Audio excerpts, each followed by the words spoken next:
Hey guys, thanks for joining us for another edition of the Detour Live. I'm your host Dan Jones, joined as always by my old sparring partner Johnny Trevorrow. Another great episode tonight. We're going to be chatting with Simon Clarke. Now, the last time we spoke to Clarkey was at the end of last year. I think he didn't have a contract. We put out a bit of an SOS, talked about how good he was as a road captain. He was in great form. He was training the house down. He was my favourite for the Nationals. And geez, what a month for old Clarkey. Well, it was actually at the start of this year because it was during the Bay Crits. No, we didn't talk to him during the Bay Crits. Oh, I did every day. I told you, you got the first stage of dementia, mate. It's starting to slip. But yeah, no, it was just after Chrissy, I reckon. Yeah. But you just had to slip in the Bay Crits as always. Of course. Yeah. Well, let's not waste any more time. Let's just get him on because we're just going to be waffling on and people will tune out before we get to Clarkey. So Simon Clarke joins us live now. Clarkey, thanks for coming back on the Detour. And first of all, congratulations, one, getting a team, but not just doing that, getting some bloody great results, mate. Thanks, Jonesy. It's good to, hit the ground running. It was definitely a stressful off-season for me, but just tried to knuckle down and not lose hope and just believe in myself and tried to, in a way it gave me extra motivation to really step things up. And in the end, I got the call up and I was, like you say, ready to pull the trigger. Fantastic, mate. Well, look, we'll go on about the Bay Crits in a minute, but and you rode amazingly well in both of them. You set both races alight, actually, even though they nailed you just before the line on both days. But that's another story. But and of course, the Bay Crits has got you the form that you're showing there in Mallorca. Move on, John. Take us through the process of how it happened, because we spoke to you only a week before the end of the year. And you had all the feelers out, but nothing had happened at that stage. So take us through the process of what happened in that short time. Because one day you were riding the Nationals, next day you were off to a training camp. So take us through that. Yeah. So the difficult situation for me was that Quebecer really never admitted to defeat until the last minute, and so it was difficult for me to, teams weren't really paying attention until Quebecer came out, and it wasn't, I think, until the 23rd of December when they made a public announcement that the team was going to fold. And it wasn't until then that I could really go, right, now at least everyone's going to know that the team's done and the riders that are involved in that team are available. And so as soon as that happened, I did a few interviews and purposely tried to get a bit of publicity going, and that gained the attention of Israel. Being the Christmas New Year period, though, it was, nothing was going to happen overnight. So there was probably a 10-day period there where things were kind of happening, and if it was a different period of the year, probably would have happened even more quickly. But yeah, with Christmas and New Year over that couple of weeks there, it kind of just took a little bit of back and forth and to get things over the line. And then, it wasn't until the night, on the Friday night, the night before the Bay Crits, that I got the phone call saying, right, we're on. How quickly can you get to Europe? We got a training camp starting on Tuesday. And I said, well, I've got this pretty big race in Geelong to do on the weekend, and then I can get on a flight on Monday and I'll be there on Tuesday. Good man. I love it. Because that was amazing. Because, I saw the announcement. I thought, well, hang on, isn't Clarke at the Bay Crits? And then I saw a photo. Bang, you were in Europe, training camp. So when you got to the training camp, obviously, there's guys that you've ridden with before. Darryl Impey pops to mind. There would have been some familiar faces. How was the integration into the team when you first got there? Yeah, well, being around as long as I have, fortunately, I've got quite a lot of ex-teammates in the peloton, and I think there's 6 or 7 ex-teammates of mine in Israel. So to rock up and already have 6 or 7 guys that I'd already worked with closely, and then a bunch of other guys that even if I hadn't been teammates with, I was friends in the peloton and then get along with well. So it was, it wasn't like coming home, but it was pretty close to that, and I just slotted straight in and straight into it. It was really good. So absolutely no issues from that point of view. And from then on, I was just focused on settling in and getting back into my professional routine that we do over here and get the ball rolling ASAP. Now, every training camp's different. Was this a training camp where they gave you an opportunity to show your legs, and you obviously would have been keen to say, "Hey guys, I'm actually fit. I'm ready to go." Yeah, it wasn't. It was a pretty good training camp actually. Some really quite long rides and some good training and some tough intervals, and then we did have a testing day where we had to do a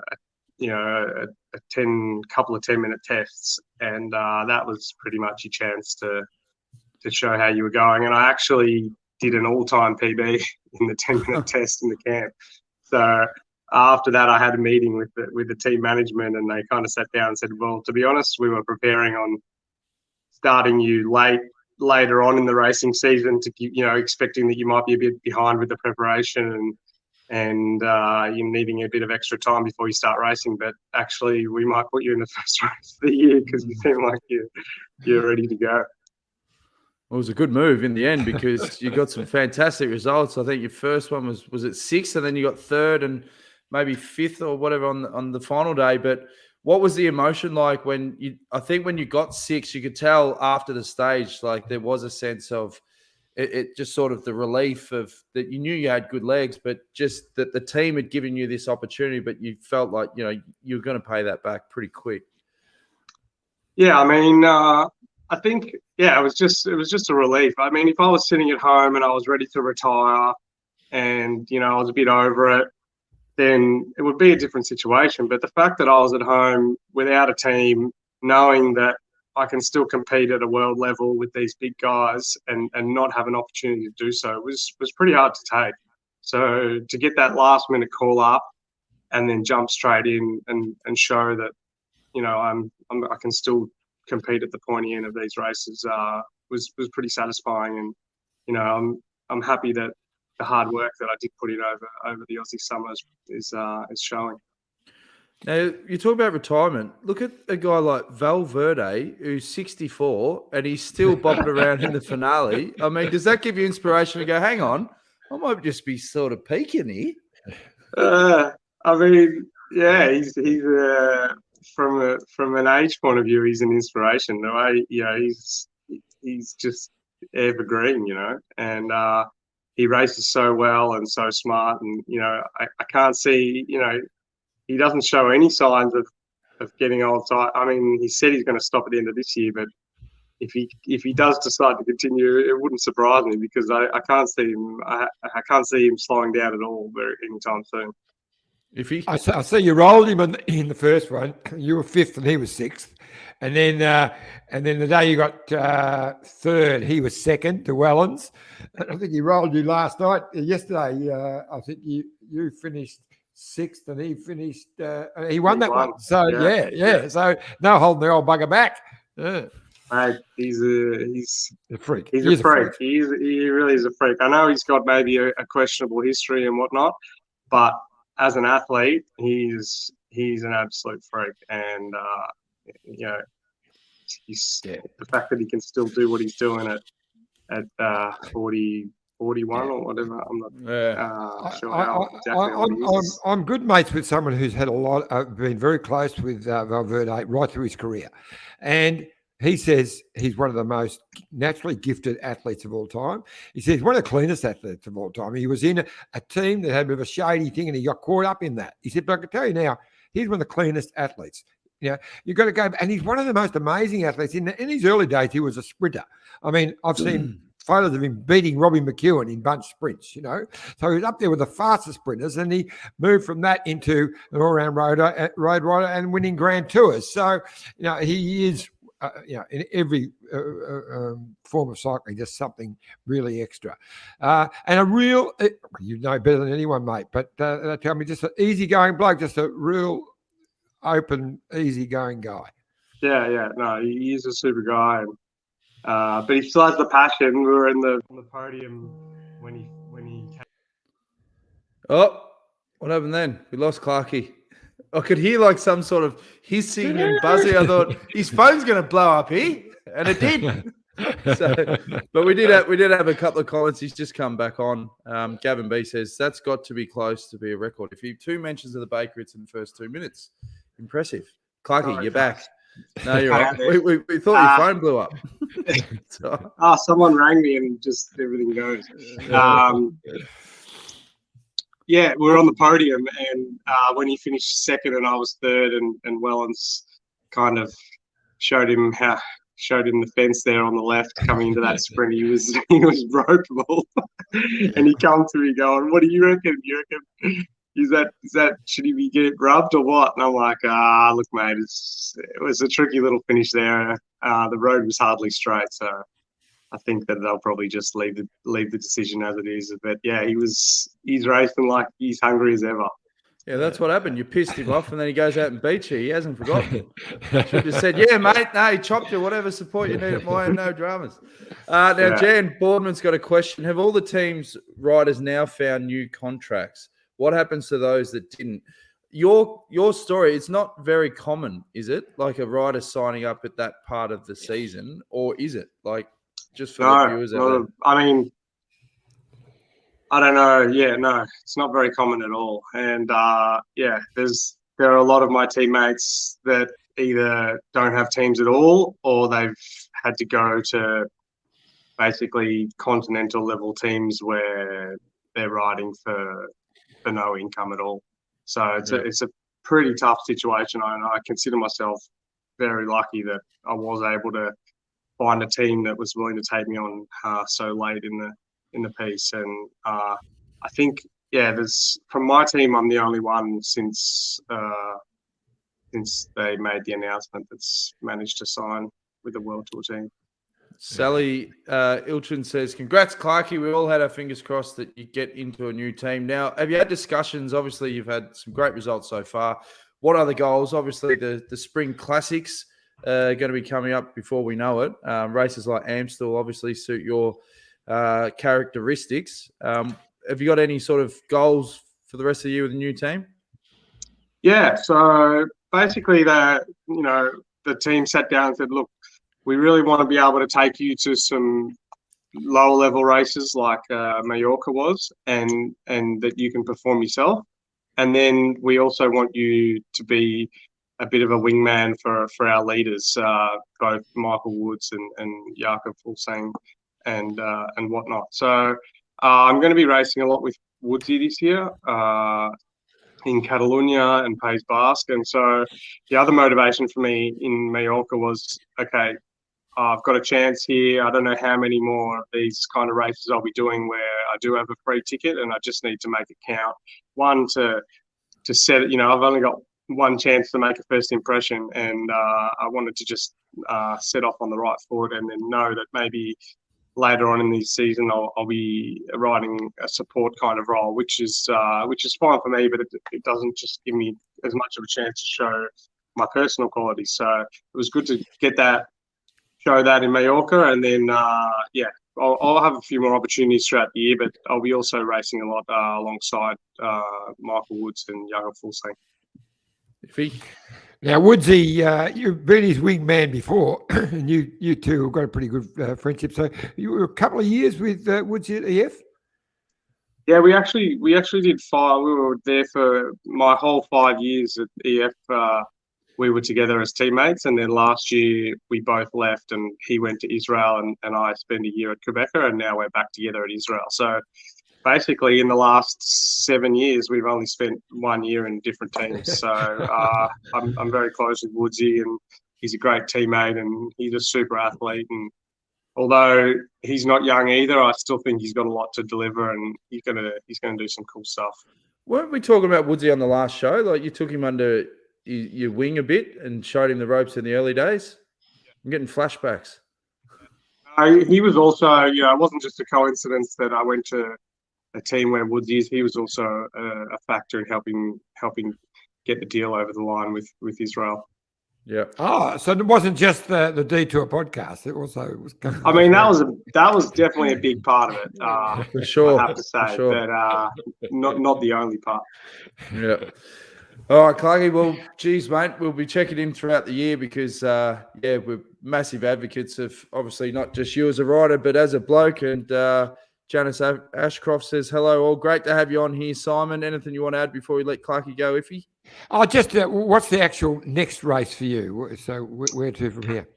So I'm on for Tour of Provence next week, Thursday to Sunday in southern France. And then I've got another 10 days at home. Does that flick up Mont Ventoux? Does it get a little flick up Mont Ventoux on that one? Yeah, it does have a tough hilltop finish on the last day, but fortunately not Mont Ventoux this year.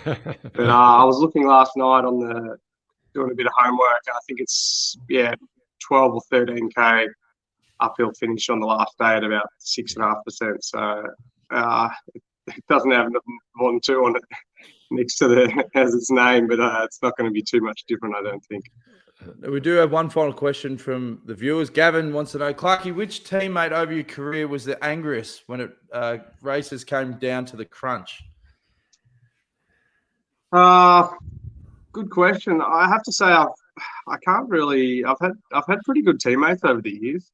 I can't really there's not many too many guys that I've had issues with as teammates. The sprinters in general can get a bit fiery, but quite often when they fire up due to frustration, it's actually because they're not going as well as themselves. They're not going themselves as well as they would like to, and they kind of try to find a reason for the teams to make that the fault of their teammates. So that's kind of the only situation I've found where teammates get fired up, and I'm pretty quick to shut that down and go, hang on a second, let's have a bit of a more holistic view of this situation. Now, I got a text from the great Matt Keenan, world-renowned broadcaster. He says, have you asked Clarkey about Chris Froome's race program? No, we haven't, because we don't think as sharp as you do, Keenan. Do you know his race program at all, Clarkey? I don't actually. I don't know if he does yet, to be honest. I think he's just in recovery mode at the moment, or rehab mode, whatever you want to call it. He actually, on top of his big crash a couple of years ago and the ongoing rehab he's doing for that, he actually injured his knee quite badly this winter. And so, he's in rehab process for another issue on top of his femur issue. So we're all hoping he can get on the start line ASAP, but he needs to get that sorted before he's going to be able to start racing. And to be honest, I'm not exactly sure how he's going with that since the training camp. Must be good having a guy like that around the group, though. Must give a big buzz. You know, you can pick his brain about stuff, but I just pick his brain and ask about stories. You know, tell us the yarn about. He's a good guy. And you rock up at a camp like that, and you'd never think he's won the 4 Tour de France's. He's just a chilled out bloke and happy to sit at the back of the room and be anonymous, and he's always good for a yarn. Good. Just wanted to get your thoughts on poor old Egan Bernal, who tragically has broken his femur and just had a second operation on his back. That's going to be a really tough road back for him too. Yeah, I mean, I'm praying for the best for him, but it's everything I'm hearing is not positive from a performance point of view. To be honest, at this stage, I think we need to be crossing our fingers that he's going to be okay, just to get his body right to live a normal life, and then once that's guaranteed, then reassess how that'll bode as a professional athlete. But it sounds like there's some pretty serious injuries going on there, and you don't want to speculate, but how he's going to go, but I think his general health is a priority at the moment as opposed to anything else. Now, I know you got to go, but you're busy racing, so I don't know how much you've jumped on YouTube and watched the other races. But in Saudi, so it was a great win by Caleb. Took out the first stage, a very, very strong sprint. But I was more impressed with the next stage, where it was a fairly hard uphill finish. They were dragging up for a couple of K. and he still finished in that group. You can I just watched the replay of just before, and there's a top bike was going, and Caleb still finished in that in the group just behind the stage winners. So very impressive this early in the season. Yeah, I did watch the replay too, actually. It was on Eurosport yesterday afternoon, and I kind of just watched the last 15, 20K, and I was impressed too. It was a super effort. It wasn't a whole lot of guys left in that bunch coming over the top of that climb there with 800 meters to go or whatnot.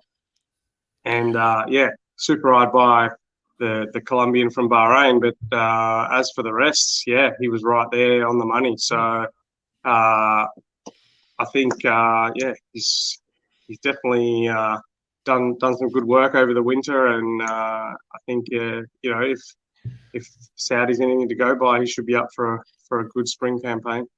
Yeah, I've got another question from Keenan. He wants to know: are you likely to do any races with young Aussie Seb Berger, good climber, second Sun Tour 2020? Well, he actually raced him in Mallorca.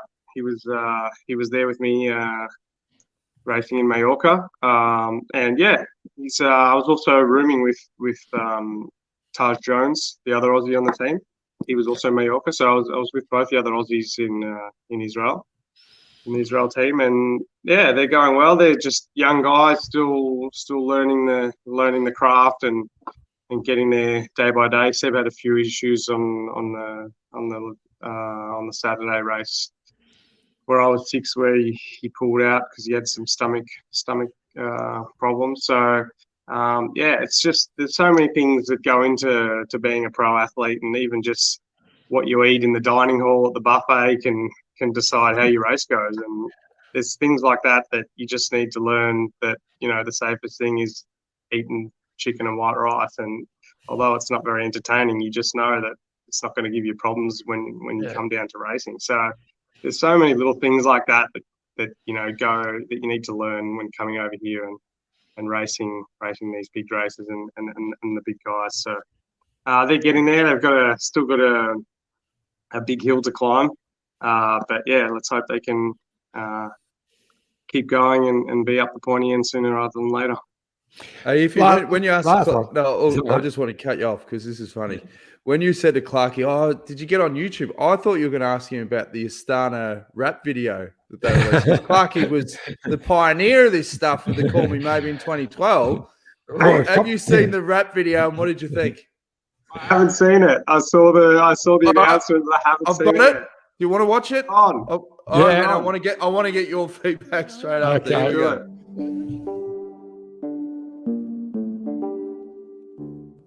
C'è Astana, Kazakhstan team. This is Astana, Kazakhstan team. Yeah, looking fresh. We are ready to win. We are rolling pedals for the gold medals. Our job is to win. Astana is my team. We are riding to win, and it will be done. Astana is my team from Kazakhstan. We are rolling pedals for the gold medals. Our job is to win. Astana is my team. We are riding to win, and it will be done. Astana is my team from Kazakhstan. This is my challenge, this is my way, my passion, my message, my power, my game. My bike on the road, my heart with my team. My goals moving forward, I follow my dream. My bike, you're my passion, I love you so much. You look so high fashion, I'm mad of your touch. I spend all my time with my bike just to feel that all is still fine with my racing skills. Scrolling my Twitter, I'm using hashtags. My bike, I'm gator, I'm shaving my legs. We are riding together, discovering the track. And nothing can stop us, cause Venus is back. We build this empire with Lopez compact. Lutsenko's on fire and the shark can attack. Tutto il giorno in strada, ore su ore, lottando per la fama tra fatica e sudore. We are rolling pedals for the gold medals. Our job is to win. Astana is my team. We are riding to win, and it will be done. Astana is my team from Kazakhstan. We are rolling pedals for the gold medals. Our job is to win. Astana is my team. We are riding to win, and it will be done. Astana is my team from Kazakhstan.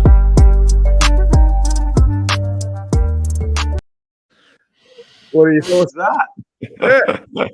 So, well, they've stepped it up, haven't they? Like last year, they did one. Was it last year or 2 years ago? They did one. Yeah. And I liked it too, but it was kind of more of a non-professional version, I think. But this time they've stepped it right up. I think that's great.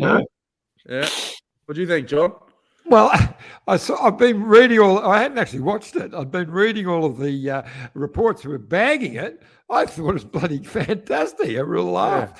I think we're rolling pedals for the gold medals. Well, there you go. But it's just so different. And they're having a crack. And this is the thing.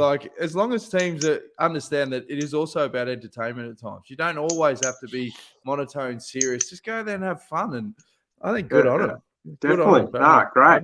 And it's just got a way more professional feel about it. It feels like, it's been filmed with a proper camera and high quality and not just on an iPhone and thrown together by someone. And the other good thing is, I don't know who was in charge of putting it together, but just at least getting the English lyrics right.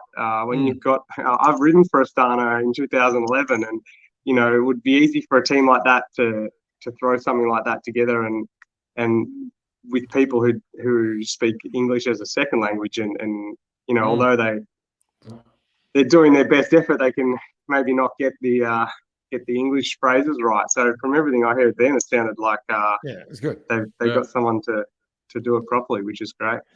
Well, that was the longest wrap up we've ever had on the detail. I think it's about 15 minutes. Started with, all right, mate, last one.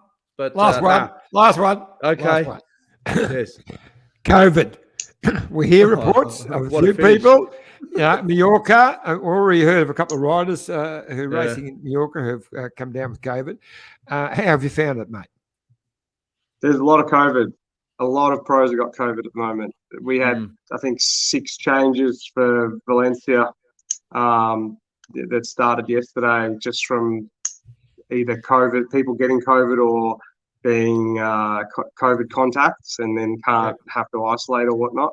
So it's a big issue. Not so much an issue from people being sick, but just the consequences of testing positive and having to isolate and not being available for races. And I think as you guys would have probably heard as well with the January training camps that a lot of teams had in southern Spain and whatnot, some camps were called off entirely and other camps had some positive cases. And, I don't know anyone who's actually been really sick from it, but just the consequences of having to isolate and potentially being close contact is really putting a spanner in the work for race programs and riders being available for races. All right, mate. Well, as we said, loved having you on the potty, mate. Wish you best for the rest of the season. We'll be checking in again soon. And, take it easy, mate. Pleasure. Thanks for having me, guys. Brendan Clarke. All right, mate. See you, mate. Have a rosé for me in Provence. I will. No worries, mate. Take it easy. Simon Clarke, great character, and it's fantastic to see him get those results early in the season. Now, we said in the description, we got big news because we've been pumping up detour travel. I'll be honest, I did have some jitters because you're a great guy, John, but I'll tell it to you straight. When it comes to logistics, and I don't often swear on this show, shit house. I was worried about that. It was the old days, mate. No, because I was asking you about maps and you're going back to we'll book one accommodation for like 4 stages there. You were talking only crap 2 again. fingers on the map and you were looking at an atlas. So it would have been a 3-hour drive. So anyway, we prevented a potential disaster because why compete with the best? Why not do something with them? It might have been my idea actually, Dan. But anyway, it's very true. Well, it might have been your idea because the reality of what you're about to take on, I think you realised that it was best to talk to the guys at Mummu Cycling. So we've got Marcel Berger coming on. We're going to have a quick drinks break. We've integrated a little ad with those guys as well. If you're listening to the audio version of it, jump on YouTube. You'll see the pictures as well. We'll chat with him on the other side of the drinks break. Look at this bike. You think it's just a bike, right? But it's not. It's a bike 374 people are looking at. This guy, this girl, them, all looking at it. People from here, there, and wherever this is. People that are looking for a bike. Or just a piece of it.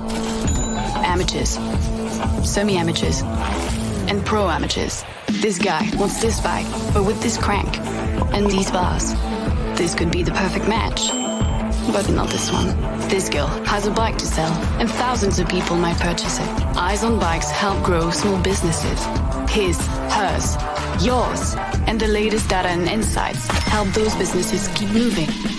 We are the world's #1 bike marketplace, with over 500,000 products and 900 brands, where buyers and sellers are brought together in a place where a bike is never just a bike. Bike Exchange, where the world buys, sells, learns, and rides.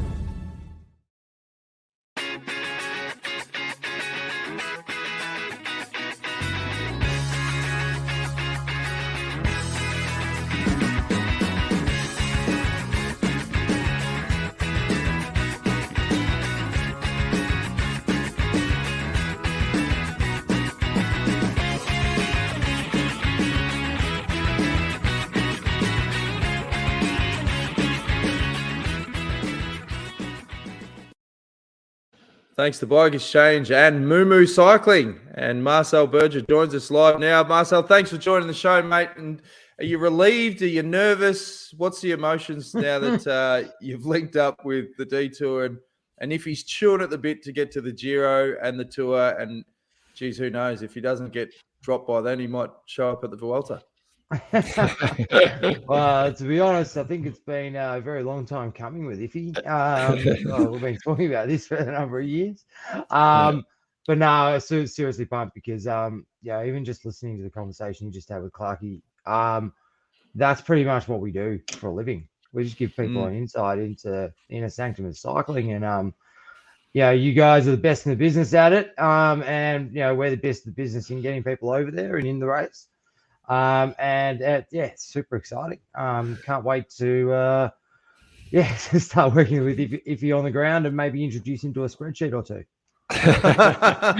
Look, I'm going to cover from both sides. I got a serious question for you, Marcel. In that, I've always mispronounced your name. Obviously, it's a bit like you remember a great show, Keeping Up Appearances. Hyacinth Bouquet, as she called herself, but it was spelled bucket. So I've just called you Berger, but it's Berger. So what's correct? That's correct. It's Berger. It's Marcel Berger, but unfortunately, when I go to France, hotels and everyone don't understand Marcel Berger, so I have to say it in French, which is Marcel Berger. And then that starts a whole massive problem of I don't speak enough French to continue the conversation from there. I'd run with Marcel Berger. That's got a nice. I love it. That's Hyacinth's Bouquet for sure. For sure. All right. Sounds like a nice name for like a red wine, Well, Marcel Berger Shiraz. No, it's actually an aperitif. There you go. There's an aperitif called Berger in France. Nice, actually. Yeah. We're there. So this year, now I've got a document that I can share with the viewers. If you're listening to this on the podcast, jump on YouTube and you can see the images as well. Now, this basically summarizes what the punter will get. Now, if they come on a traditional Iffy Detour, this is run so much more polished, and I don't sweat anymore. But give us a run through of what the experiences you guys do throughout the year and what they can basically expect. And I can just sort of flick through some of these slides. Yeah, for sure. So basically, over the years, I've spent time working at the UCI. Obviously, Stewie's heavily involved in the business as well. We've got a very wide network in the world of cycling. So at the end of the day, all we want to do and all we do is get cycling fans as close to pro cycling as you can possibly get. And Stewie basically, one thing he always says is literally you're as close to the race without putting a race number on. So we're official operators for every major cycling race. So all 3 Grand Tours and pretty much every monument and the Tour Down Under.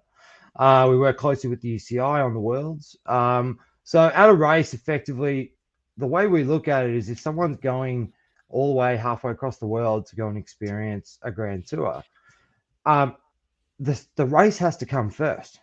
So actually experiencing what the Tour de France is or what the Giro is or, being in amongst in amongst it at Tour of Flanders in Belgium. So what we do is we effectively combine riding, but riding's not everything. And half of our clients don't ride at all. But at the end of the day, we want you in the best places to watch the race, as close to the pro riders as you can possibly get, into areas that you can't get normally. So, you know, when we go to the classics, Stuart gets us into the changing rooms, into the showers. I think we've got a photo somewhere of all of our staff getting changed in the showers, which is baffling. And then that's the classic showers of Roubaix, of course. You're talking about. That's correct. Right. Yes. Yeah. Not just some random showers. And then at the likes of the Tour and the Giro, so like we're riding on course half an hour before the lead car of the pro peloton, fully escorted by official cars, not a single other person, and hundreds of thousands of people on the side of the road. And then when we finish, we've pretty much got VIP hospitality 100 meters from the finish, 3 tiers up, full food, drink. We've got mobile showers along the way. We stay in amazing chateaus that I've got a team globally that go basically spend the whole year finding. It's more about the food and the culture. And then we have special guests pop in. So, you know, we have lunch with Eddie Merckx. You know, we catch up with Andy and Frank Schleck every time we're in France. Tom Boonen always comes and has a beer with us. It's really an experience that literally you can't get. And then our hosts as well. So we've got Stewie, Gossi, we've had Nick Gates along, we've had Frank Schleck along, and then even on the female side, Giada Bogata was an Italian national champion. So we don't just meet these people, we actually immerse ourselves in it, and that's really what it's about. We just create memories that you can't. And it's one thing to get names, but they are names that are some of the best cycling storytellers. Because you know, if you see a brochure and you go, I know he's a good rider, but he can't tell a story to save himself, you would struggle to shut these guys up. And I can imagine that people are just immersed, you know, in sharing yarns from previous races and back in the day. Oh, massively. Like, you know, the way Andy talks about his, you know, epic battles with Contador up through the Pyrenees is, basically you just sit there and smash a bottle of wine and just listen to him.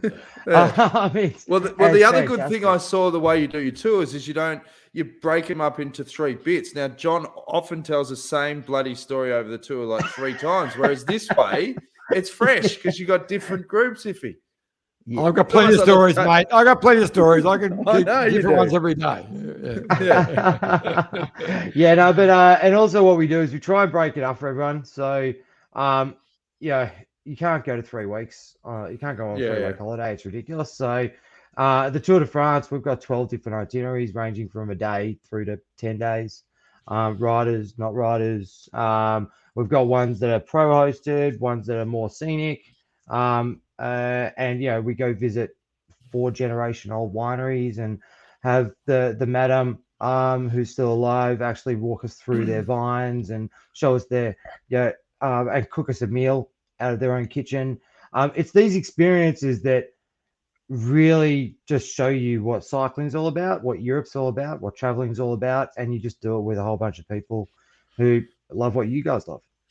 So say people watching this and they go, right, I'm not even thinking about the Grand Tours. I've just got a passion for like Roubaix or whatever, because my greatest memory in the Green Edge team was, of course, 2016 Paris-Roubaix. Yeah, and just when it's not until you see it live and you see the effect of the cobbles on the riders, you can get a perspective on TV. But when you see a bunch going across the cobbles, do you offer packages for the one-day races as well? Yeah, no, 100%. So at the Classics, we basically cover off.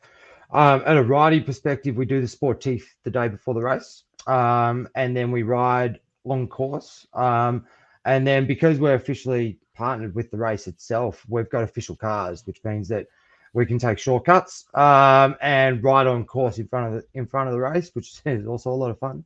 So yeah, we do Flanders, Amstel, and Roubaix for the Spring Classics. Strade Bianche is coming into the mix now. Milan San Remo is coming into the mix as well. I've always had a dream of Matty Goss and Simon Gerrans hosting a trip to Milan San Remo, which would be a lot of fun for us Aussies. So yeah, we cover all those either as an individual race, 3-4 days, or over a larger trip over a period of time. Now I know there's some challenges this year already, but that you still have a few places for the classics. So just to let people know, they can jump onto the there we go, mummucycling.com and have a look. But so are you doing Milan San Remo this year? We can't, to be honest, coronavirus is throwing many spanners in our works. There's probably no worse industry to work in travel during this pandemic. So Milan San Remo is probably a bit tough just because of we just don't know what's happening over in Europe right now. So this year we've got Classics, Giro, Tour de France, Vuelta, Worlds, but then 23 we'll have a full calendar. And Classics, we've got I think 3 or 4 spots left. Giro's really picking up. Tour de France pretty much was sold out of the Alps. We've got over 100 people already booked, so it's going to be a big one this year at the Tour. But in the final week, which is what I'm really most excited about through the Pyrenees, you've got epic climbs, amazing food, amazing wine, and obviously the final week of the race. That's where all the action happens. So they'll go all the way to Paris, yeah? The Tour group? Yeah, that's correct. Yeah, so, well, we've actually got different ones, but yes, pretty much. If you could have the biggest long lunch on the Monday for the ones after the Paris, because that's your tradition. You go to the Duplex nightclub. Make sure you don't crack a rib on those pillars on the way to the nightclub. Try not to. Because one classic year, John woke up on the Monday after the Tour, had this sore rib and couldn't work out how he did it. And then the following year, we were walking the same route to the same nightclub and walked into this metal pillar and hit his rib. And he goes, "That's it. That's how I did it last year." It took 12 months. Downhill on the way back. Downhill on the way back. And we do this traditional rosé lunch, which I'm sure you've joined us at some stage, Marcel. I have a couple of times. And in this little Italian restaurant, a wonderful lunch. It's after an all-nighter on the Sunday, and then lunch, which goes till midnight. I've got to admit, the last year we were on the Tour, 2 years ago, I was in a bit of trouble after that lunch. I started to realise I'm getting old. Not as good as I used to be. Never. Anyway. Well, a special offer. Anyone that books the last week of the Tour, you have an open invitation to the Detour long lunch on the Monday. It's not in the package. You can come down and have a rosé. And this is the lunch that's normally open only for journos. So you get all the inside stories. Yes. Rip Guinness and I host it, and a few other journos join us. Stewie's always there. Whitey's normally there, and a couple of the team riders drop in and out as they're flying out, whatever. It's a great lunch, and it's a moving feast, and it's a lot of fun. We've got a couple of comments. Annette Miller says, "Went to the Giro in 2019 with Mummu. Best experience was a day in a green edge car in the race." Jan Borman says, "Seeing the Tour in person on the ground is the way more than anyone can explain in words. Andy Schleck is lovely. John has many stories. I have loads of stories of my own, and I do go for the full 3 weeks now. I love it." Wow. So, Jan is a lovely lady. She's actually related to Chris Boardman, if through marriage or whatever. But yeah, she is a legend, and she's had some challenges of her own of late, but she's got over them, and she's coming back for the Tour. Kim Dixon says, "Have had some awesome trips with Mummu. Looking forward to the World Champs." And Tom, he's a smart ass. There's a challenge for the Detour Tours, capturing pics in the showers. We won't be. We won't be going there. That hard, can it? No. But that website again for anyone out there, go to Mummu Cycling. So that's MUMMU cycling.com and get in quick, because now that they know they can get a long lunch with Iffy on the Monday, geez, 100%. That last week at the Tour. It's the Giro too. Remember, in the Giro, it's not that far away. So start thinking about it. So tell us about the Mummu Giro trip. Yeah, sure. So our Giro trips, really exciting. We always kind of take in the Dolomites. Mainly the final week of the Giro is really where it heats up race-wise. So we start in Bergamo and then head our way from west to east across the Dolomites, and then coming all the way into Verona for the time trial. We see 5 stages live. We've got amazing hotels and wines, and the thing about the Giro is the Italians just do it differently. It's an amazing feeling over there. Like the Tour is just a circus. It's massive. It's huge. It never stops. The whole country's on holiday.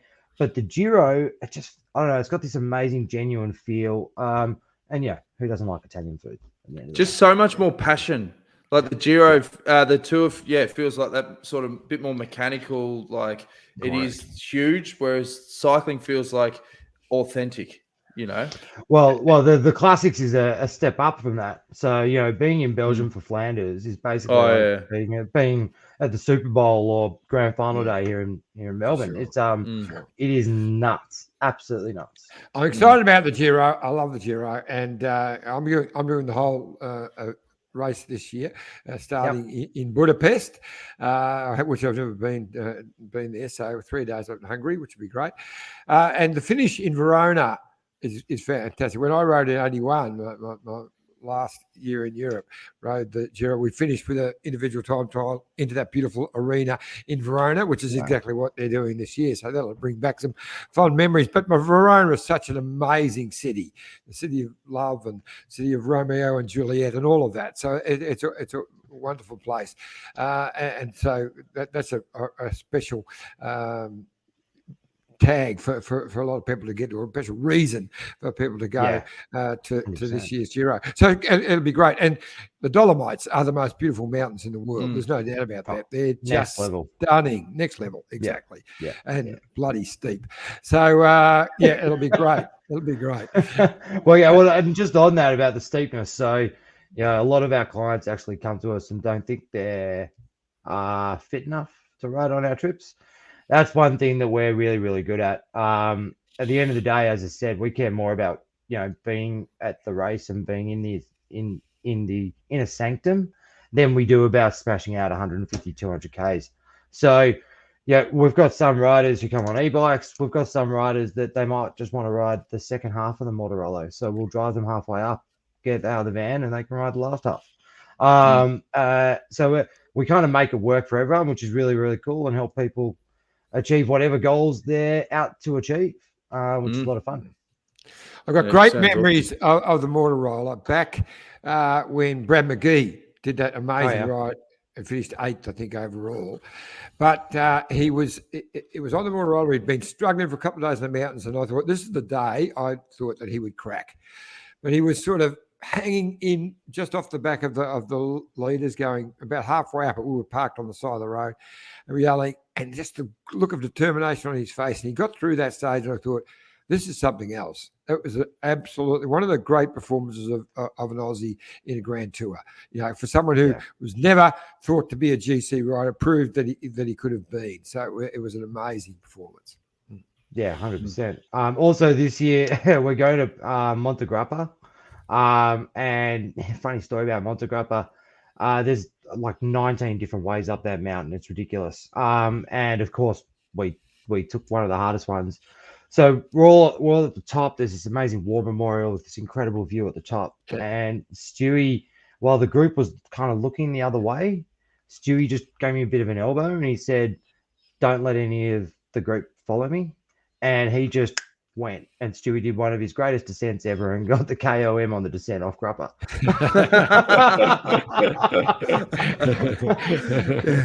They've always got that mad dog spirit. You take him out of the That's it. No.